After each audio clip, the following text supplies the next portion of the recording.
আসসালামু আলাইকুম। এটিএন বাংলার গ্রামগঞ্জের খবরে সবাইকে স্বাগত জানাচ্ছি তানিয়া ইসলাম রাত্রি। শুরুতেই বিআরবি কেবল সংবাদ শিরোনাম। ঘরের সন্তানকে বরণ করে নিতে প্রস্তুত বগুড়ার গাবতলীবাসী। তারেক রহমানের স্বদেশ প্রত্যাবর্তন ঘিরে এলাকায় আবেগ উচ্ছ্বাসের জোয়ার।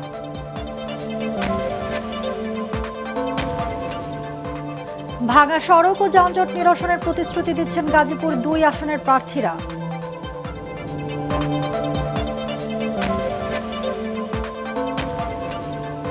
প্রায় ২ বছর পর জামালপুরে তারাকান্দিতে যমুনা সার কারখানায় ইউরিয়া উৎপাদন শুরু। সরবরাহ হবে ময়মনসিংহ, টাঙ্গাইল সহ কারখানার কামান্ড এরিয়ার ১৯ জেলায়। এবং কাল খ্রিস্টানদের সবচেয়ে বড় ধর্মীয় উৎসব বড়দিন। মেহেরপুরের পল্লীগুলোতে সাজ সাজ রব, গির্জাগুলো সেজেছে নানা রঙে।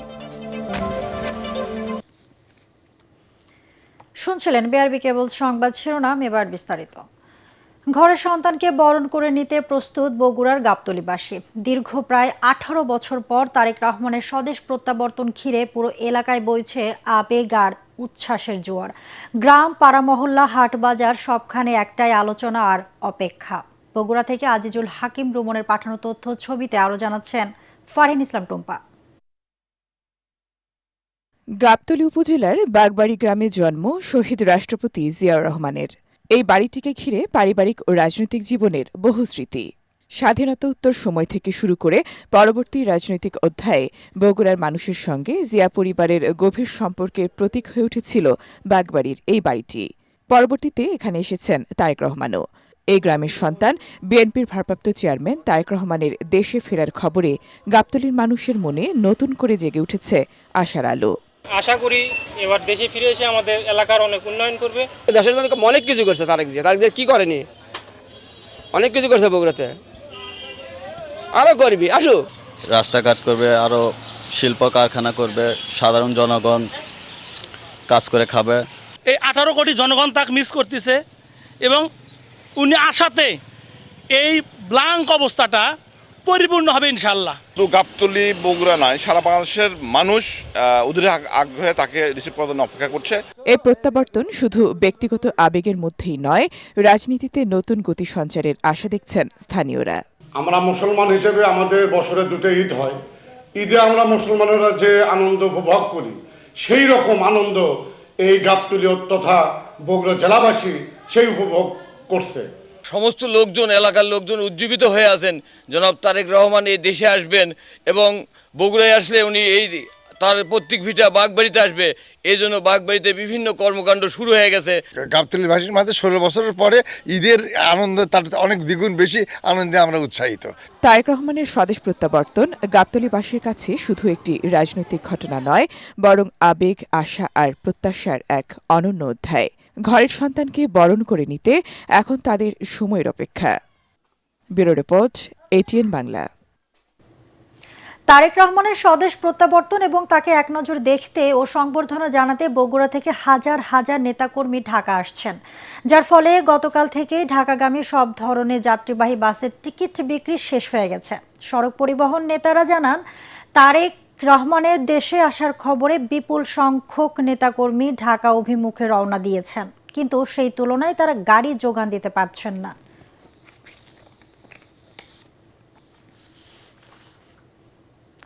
দলের ভারপ্রাপ্ত চেয়ারম্যান তারেক রহমানের স্বদেশ প্রত্যাবর্তনকে স্বাগত জানিয়ে আজও দেশের বিভিন্ন স্থানে আনন্দ মিছিল করেছে বিএনপি। বরিশালে মহানগর বিএনপির উদ্যোগে মিছিল অনুষ্ঠিত হয়। মিছিলটি নগরীর সদর রোড, দলীয় কার্যালয় চত্বর থেকে বের হয়ে বিভিন্ন সড়ক প্রদক্ষিণ করে একই স্থানে গিয়ে শেষ হয়। পরে সংক্ষিপ্ত সমাবেশে মহানগর বিএনপির আহ্বায়ক মনিরুজ্জামান খান ফারুক ও সদস্য সচিব জিয়া উদ্দিন শিকদার বক্তব্য রাখেন। বান্দরবানের সদর পৌর বিএনপির আয়োজনে স্টেডিয়াম প্রাঙ্গণ থেকে শুভেচ্ছা মিছিল বের হয়ে বিভিন্ন সড়ক প্রদক্ষিণ করে মুক্ত মঞ্চের সামনে গিয়ে সমবেত হয়। এ সময় নেতাকর্মীরা বলেন, তারেক রহমানের স্বদেশ প্রত্যাবর্তন দেশের চলমান গণতান্ত্রিক আন্দোলনের নতুন গতি সঞ্চার করবে এবং জনগণের ভোটাধিকার ও ন্যায্য অধিকার প্রতিষ্ঠায় গুরুত্বপূর্ণ ভূমিকা রাখবে। তারেক রহমানের স্বদেশ প্রত্যাবর্তন উপলক্ষে ময়মনসিংহের ভালুকায় পৌর বিএনপি অঙ্গ ও সহযোগী সংগঠনের উদ্যোগে শুভেচ্ছা র্যালি অনুষ্ঠিত হয়। সকালে ভালুকা পৌর সদরের মেগার মাঠ থেকে র্যালিটি বের হয়ে ঢাকা ময়মনসিংহ মহাসড়ক প্রদক্ষিণ করে একই স্থানে গিয়ে শেষ হয়। পরে সেখানে অনুষ্ঠিত হয় আলোচনা সভা। ছিনতাই, ভাঙা সড়ক ও যানজট নিরসনের প্রতিশ্রুতি দিয়েছে ভোটারদের কাছে ছুটছেন গাজীপুর 2 আসনের প্রার্থীরা। এখানকার ভোটাররা বলছেন ঘন বসতি ও দ্রুত নগরায়নের কারণে সমস্যাগুলো অনেক বেশি। জনদুর্ভোগ নিরসনে যিনি ভূমিকা রাখবেন তাকেই আগামী নির্বাচনে ভোট দেবেন তারা। খায়রুল ইসলামের রিপোর্ট। গাজীপুর সদর ও টঙ্গী উপজেলা নিয়ে গঠিত গাজীপুর 2 আসন। এ আসনটিতে ভোটার সংখ্যা প্রায় 8 লাখ। ঘনবসতি ও শিল্প কারখানা বেশি হওয়ায় এখানে সমস্যাও অনেক। ভাঙা রাস্তা, যানজট, জলাবদ্ধতা আর নাগরিক সুবিধার অভাব এখানকার নিত্যদিনের সমস্যা। আজিমুদ্দিনের স্টুডেন্ট, যখন আমাদের পরীক্ষা হয় মাঝে মাঝে রেলগেটে আমরা আধা ঘন্টা বসে থাকি। হাইটা যাওয়ার মতো এরকম রাস্তাও থাকে না, এত পরিমাণ অটো জ্যাম হয়ে যায়। আমরা চাই যে একটা সুন্দর গাজীপুর, যানজট মুক্ত, চিকিৎসা উন্নত, শিক্ষাখাত পুরো বাংলাদেশই প্রয়োজন, শুধু গাজীপুরে না। আমরা এরকম একটা প্রার্থী চাই। একটা রাস্তা পাকা না, সব কাঁচা রাস্তায় আমরা চলাচল করি। বর্ষা মাস হলে আমাদের পাও মাথায় নিয়ে হাঁটতে হয়। ত্রয়োদশ জাতীয় নির্বাচনকে সামনে রেখে এ আসনটির বিএনপি ও জামাতের প্রার্থীরা নানা প্রতিশ্রুতি নিয়ে যাচ্ছেন ভোটারদের কাছে। নির্বাচিত হলে শ্রমিকদের আবাসন, স্বাস্থ্যসেবা, আধুনিক সড়ক অবকাঠামো, যানজট নিরসনে ফ্লাইওভার ও বিকল্প সড়ক করার প্রতিশ্রুতি দিচ্ছেন বিএনপি মনোনীত প্রার্থী এম মঞ্জুরুল করিম রনি। আমার মানুষের কাছে আহ্বান থাকবে, গাজীপুরবাসীর কাছে, তারা ধানের শীষে ভোট দেয় এবং ইনশাল্লাহ একটি পরিকল্পিত গাজীপুর এবং বাংলাদেশ গড়ার লক্ষ্যে আমরা একসাথে কাজ করব। এদিকে জয়ী হলে গাজীপুর 2কে পরিকল্পিত ও বাসযোগ্য আসনে রূপান্তরের কথা জানান জামায়াত ইসলামের মনোনীত প্রার্থী হোসেন আলী। রব্বুল আলামিন এদেশের এই 2 আসনের জনগণের মধ্যে আমার প্রতি ভালোবাসা অনেক বৃদ্ধি করে দিয়েছে এবং এই আসন থেকে আমি পাস করার ব্যাপারে শতভাগ আশাবাদী। প্রতিশ্রুতি আর প্রত্যাশার এই লড়াইয়ে শেষ পর্যন্ত কাকে বেছে নেবে এখানকার ভোটাররা তা জানা যাবে আগামী 12 ফেব্রুয়ারি। খায়রুল ইসলাম, এটিএন বাংলা, গাজীপুর। দর্শক, সালাম স্টিল ভোটের গাড়ি নিয়ে ব্রাহ্মণবাড়িয়া নবীনগর থেকে নির্বাচনী খবর জানাচ্ছেন সহকর্মী মিজান শাহজাহান। সালাম স্টিল ভোটের গাড়ি নিয়ে আমরা এখন আছি ব্রাহ্মণবাড়িয়ার নবীনগরে। ব্রাহ্মণবাড়িয়ায় মোট 9টি উপজেলা এবং 6টি সংসদীয় আসন। এই নবীনগর উপজেলা নিয়ে মূলত ব্রাহ্মণবাড়িয়ার সংসদীয় আসন 5 এটি গঠিত। এই আসনটি তিতাস ও মেঘনা নদীর অববাহিকায় হয় এটির ভৌগোলিক কারণে নানাভাবে গুরুত্ব রয়েছে। এই আসনে কেমন চলছে ভোটের হিসেব নিকেশ তা জানার জন্য আমরা কথা বলার চেষ্টা করব আমাদের ব্রাহ্মণবাড়িয়া জেলা প্রতিনিধি সহকর্মী ইসাক সুমনের সঙ্গে। ব্রাহ্মণবাড়িয়া 5 আসনের মধ্যে বিএনপি এবং জামাতের যে প্রার্থী আছেন ওনাদের মধ্যে হবে। এরপরেও বিদ্রোহী প্রার্থী যিনি আছেন ওনার সাথে ওনারও যে অবস্থান এবং যেটা আমাদের কাছে তথ্য আছে, ত্রিমুখী ইলেকশনটা হওয়ার সম্ভাবনা সবচেয়ে বেশি। নবীনগরের মতো ব্রাহ্মণবাড়িয়ার যে বাকি 6টি আসন রয়েছে মোট, এই 6টি আসনের প্রায় সবকটি আসনেই একাধিক স্বতন্ত্র প্রার্থী সংসদ সদস্য পদে দাঁড়াতে পারেন বলে আমরা আভাস পেয়েছি। সেক্ষেত্রে ভোটে চূড়ান্ত বিজয়ী হয়ে কারা জাতীয় সংসদে যাবেন জনপ্রতিনিধি হিসাবে তা দেখার জন্য আমাদের অপেক্ষা করতে হবে 12 ফেব্রুয়ারি পর্যন্ত। এই মুহূর্তে সালাম স্টিল ভোটের গাড়ি নিয়ে নবীনগরে এই ছিল আমার কাছে সবশেষ খবর। দিনাজপুর 3 সদর আসনে বিএনপির প্রার্থী হিসাবে দলের চেয়ারপারসন বেগম খালেদা জিয়ার মনোনয়নপত্র সংগ্রহ করা হয়েছে। দুপুরে জেলা প্রশাসন ও রিটার্নিং কর্মকর্তা রফিকুল ইসলামের হাত থেকে বেগম খালেদা জিয়ার পক্ষে মনোনয়নপত্র সংগ্রহ করেন জেলা বিএনপির সাধারণ সম্পাদক বখতিয়ার আহমেদ কোচি, পৌর বিএনপির সাধারণ সম্পাদক মহিউদ্দিন মণ্ডল বকুল ও কোতোয়ালি বিএনপির সভাপতি আবু বকর সিদ্দিকী সহ অন্যান্য নেতা কর্মীরা এ সময় উপস্থিত ছিলেন। রংপুর 4 আসনের জন্য মনোনয়নপত্র সংগ্রহ করেছেন এনসিপির সদস্য সচিব আক্তার হোসেন। রিটার্নিং অফিসারের কার্যালয় থেকে আক্তার হোসেনের পক্ষে মনোনয়নপত্র সংগ্রহ করেন দলের রংপুর মহানগর কমিটির সদস্য সচিব আব্দুল মালেক। এ সময় এনসিপির জেলা ও মহানগর কমিটির নেতারা উপস্থিত ছিলেন।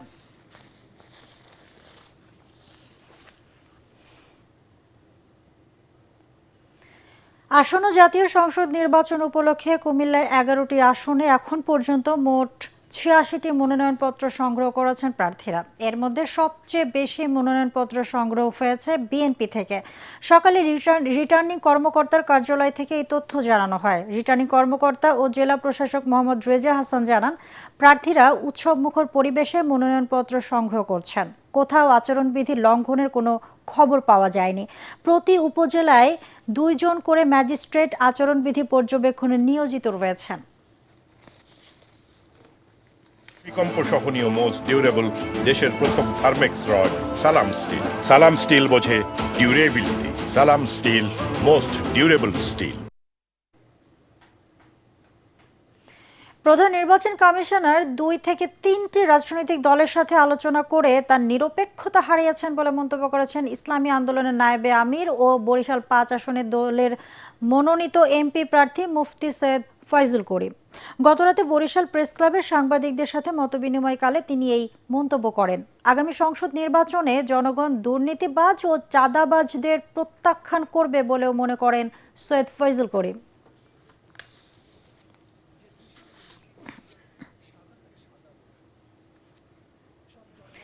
জুলাই যোদ্ধা ও নোয়াখালী 5 আসনের বিএনপি মনোনীত প্রার্থীর বিরুদ্ধে অপপ্রচার ও ষড়যন্ত্রের প্রতিবাদ জানিয়েছেন জেলা বিএনপি নেতারা। ঢাকা রিপোর্টার্স ইউনিটির সাগর রুনি মিলনায়তনে সংবাদ সম্মেলনে নোয়াখালী জেলা বিএনপির আহ্বায়ক মাহবুব আলমগীর আলো ও সদস্য সচিব হারুনার রশিদ বক্তব্য রাখেন।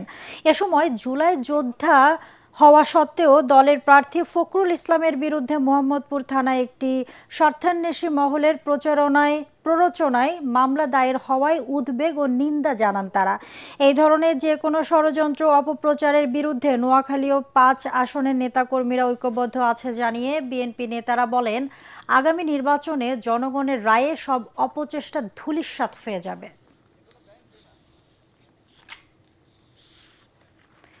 ত্রয়োদশ জাতীয় সংসদ নির্বাচনে শরিক ও সমমনা দলগুলোর সাথে সমঝোতার মাধ্যমে ঝিনাইদহ 4 আসনে গণ অধিকার পরিষদের সাধারণ সম্পাদক রাশেদ খানের নাম ঘোষণা করায় কালীগঞ্জ উপজেলার বিভিন্ন স্থানে বিক্ষোভ মিছিল করেছেন বিএনপির নেতাকর্মীরা। সকালে কালীগঞ্জ শহরের দলীয় কার্যালয় থেকে বিক্ষোভ মিছিল বের হয়ে বিভিন্ন সড়ক প্রদক্ষিণ করে।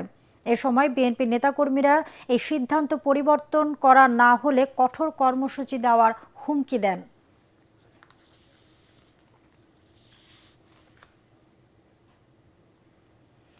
দীর্ঘ 23 মাস 9 দিন পর ইউরিয়া সার উৎপাদন শুরু হয়েছে জামালপুরের তারাকান্দিতে অবস্থিত যমুনা সার কারখানায়। মঙ্গলবার বিকেল থেকে সার উৎপাদন শুরুর কথা নিশ্চিত করে কারখানা কর্তৃপক্ষ। 2024 সালের 15 জানুয়ারি ওই কারখানায় গ্যাস সংযোগ বিচ্ছিন্নের পর থেকে ইউরিয়া উৎপাদন বন্ধ থাকে। যমুনা সার কারখানার ভারপ্রাপ্ত ব্যবস্থাপক দেলোয়ার হোসেন জানান, গত 24 নভেম্বর যমুনা সার কারখানায় গ্যাসের সংযোগ দেয়। এরপর থেকে ইউরিয়া উৎপাদনের চেষ্টা চলছিল। যমুনা সার কারখানায় প্রতিদিন 1700 মেট্রিক টন দানাদার ইউরিয়া সার উৎপাদন করা হয়।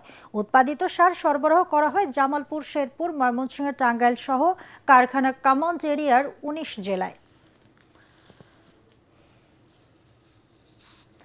চট্টগ্রামের বাঁশখালীতে কোস্টগার্ডের অভিযানে অবৈধ আর্টিসানাল ট্রলিং বোট, জাল ও বিপুল পরিমাণ সামুদ্রিক মাছ সহ 16 জেলেকে আটক করা হয়েছে।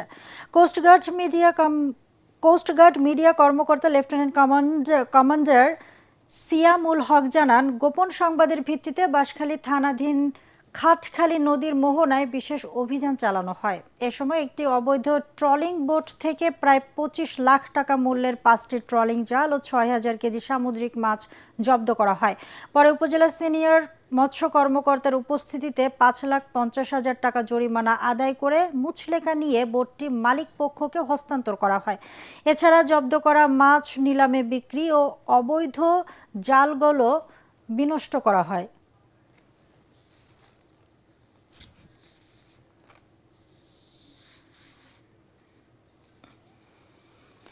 চাঁপাইনবাবগঞ্জ সীমান্তে আগ্নেয়াস্ত্রের একটি চালান আটক করেছে বিজিবি। জেলার শিবগঞ্জ উপজেলার মনাকষা সীমান্ত এলাকা থেকে এসব আগ্নেয়াস্ত্র জব্দ করা হয়। জব্দ করা অস্ত্রের মধ্যে রয়েছে 2টি পিস্তল, 5 রাউন্ড গুলি ও 4টি ম্যাগাজিন। এই নিয়ে গত 8 দিনে মোট 6টি পিস্তল, 29 রাউন্ড গুলি ও 23টি ম্যাগাজিন জব্দ করল বিজিবি। 53 বিজিবি ব্যাটালিয়নের সদর দপ্তরে আয়োজিত সংবাদ সম্মেলনে এই তথ্য জানান ব্যাটালিয়নের অধিনায়ক লেফটেন্যান্ট কর্নেল কাজী মুস্তাফিজুর রহমান।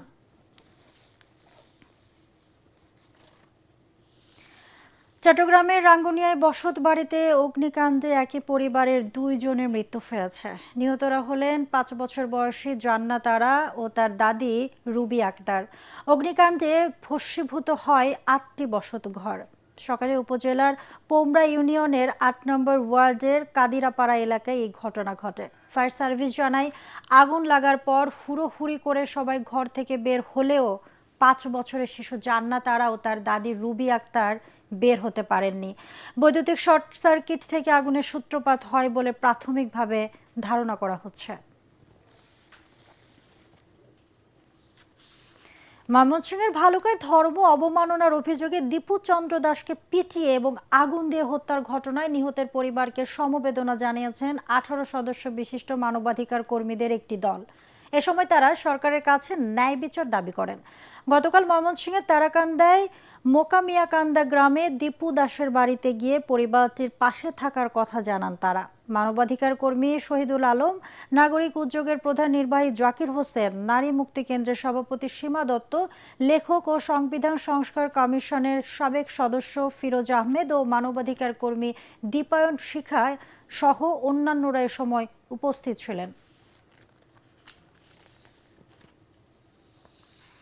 উদীচী শিল্পী গোষ্ঠী ছায়ানট ও বিভিন্ন গণমাধ্যমে হামলার প্রতিবাদে রাজবাড়ীতে মানববন্ধন, প্রতিবাদী গান ও সমাবেশ অনুষ্ঠিত হয়েছে। সকালে রাজবাড়ী প্রেস ক্লাবের সামনে সাংস্কৃতিক ঐক্য পরিষদ রাজবাড়ীর ব্যানারে এই কর্মসূচির আয়োজন করা হয়। জেলা সিপিবির সভাপতি আব্দুস সামাদ মিয়া, উদীচী শিল্প গোষ্ঠীর রাজবাড়ী জেলা শাখার সভাপতি অধ্যক্ষ শঙ্কর চন্দ্র সিনহা সহ অন্যান্যরা এ সময় বক্তব্য রাখেন। বক্তারা এই ধরনের অপতৎপরতার বিরুদ্ধে ঐক্যবদ্ধ প্রতিরোধ গড়ে তোলার আহ্বান জানান। কুয়াশার চাদরে ঢাকা পড়েছে চুয়াডাঙ্গা। একই সাথে বেড়ে গেছে শীতের তীব্রতা, ফলে জনজীবন বিপর্যস্ত হয়ে পড়েছে। সকালে চুয়াডাঙ্গায় সর্বনিম্ন তাপমাত্রা রেকর্ড করা হয় 10.5 ডিগ্রি সেলসিয়াস, যা এই মৌসুমেও সর্বনিম্ন। এই কারণে নিম্ন আয়ের মানুষের কষ্ট তীব্র আকার ধারণ করেছে। হাসপাতালগুলোতে বেড়ে গেছে ঠান্ডাজনিত রোগীর সংখ্যা। এদিকে আজ কুড়িগ্রামে সর্বনিম্ন তাপমাত্রা রেকর্ড করা হয় 11.5 ডিগ্রি সেলসিয়াস। আগামী এক সপ্তাহের মধ্যে তাপমাত্রা আরও নিম্নগামী হতে পারে বলে জানিয়েছে স্থানীয় আবহাওয়া অফিস। কাল খ্রিস্টান সম্প্রদায়ের সবচেয়ে বড় ধর্মীয় উৎসব বড়দিন। এর জন্য সাজ রব মেহেরপুরের খ্রিস্টান পল্লীগুলোতে। গির্জাগুলো সেজেছে নানা রঙে, সাজানো হয়েছে ক্রিসমাস ট্রি। বড়দিনকে কেন্দ্র করে মানুষে মানুষে ভ্রাতৃত্ববোধ আরও বাড়বে, দেশ থেকে দূর হবে হানাহানি, এমন প্রার্থনার কথাই জানালেন খ্রিস্ট ধর্মাবলম্বীরা। মেহেরপুর প্রতিনিধি উম্মে ফাতেমা রোজিনের পাঠানো রিপোর্ট জানাচ্ছেন ফারহিন ইসলাম টুম্পা। 25শে ডিসেম্বর দিনটিকে যীশু খ্রিস্টের জন্মদিন হিসেবে পালন করেন খ্রিস্ট ধর্মাবলম্বীরা। তাদের মতে 24 ডিসেম্বর রাতে বেথেলহেমের এক গোশালায় কুমারী মা মেরির কোলে জন্ম হয় যিশুর। বলা হয় বিশ্ব থেকে হিংসা ভেদাভেদ মুছে ফেলতেই তার জন্ম। দিনটি উপলক্ষে মেহেরপুরের খ্রিস্টান পল্লীগুলোতে চলছে উৎসবের আমেজ। পাড়ায় পাড়ায় তৈরি করা হয়েছে গোশালা, বাড়িতে বাড়িতে তোলা হয়েছে শান্তির প্রতীক স্টার।